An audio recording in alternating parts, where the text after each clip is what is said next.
This was the supercar every man dreamed of. Pressing a button on the car caused a bundle of missiles to extend from the front, while weapons on both sides automatically deployed and fired tracking rockets.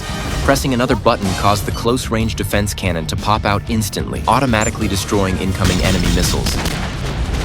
It was one of the most technologically advanced cars in 007's arsenal. Yet the man standing before it, looking like a beggar, was none other than the legendary James Bond. This was arguably the most miserable moment of his career as a secret agent. A year ago, Bond had been sent on a covert infiltration mission, disguised as a traitor to gather intelligence. Unexpectedly, during the exchange, he was betrayed by his own people. The general's son had discovered his identity and pursued him relentlessly. Although Bond managed to knock him off a cliff, he himself could not escape the chase. A highly experienced agent could carry priceless strategic secrets. To break Bond's silence, the general tried every possible method, yet a year passed without extracting any information. At this point, the higher-ups reached an agreement. Hostages had to be exchanged. The prisoner used for the swap was Mike, who had been disfigured by Bond in the past. Before Bond could protest, Mike was struck and fell into unconsciousness. For a captured agent, even after being rescued, the outcome was rarely good. Superiors could hardly believe Bond could survive a year of brutal interrogation. Unsurprisingly, he was abandoned by headquarters and placed in a hospital. To prove his innocence, Bond had to go back out and complete the mission. Lying in the hospital bed, he gradually slowed his heartbeat. Soon, when the alarm sounded and doctors rushed in, Bond kept his eyes tightly shut, waiting for the right moment. After a female nurse performed artificial respiration, he suddenly sat up, knocked down the doctor, and successfully escaped. According to intelligence, Mike was recuperating at a sanatorium in Cuba. However, reaching the island was not easy. During reconnaissance, Bond encountered a strange woman, Jinx. After a night of investigation, he discovered that her identity was far from simple. At this point, Bond realized that entering the island required a special invitation. He went door to door in the hotel, selling wheelchairs.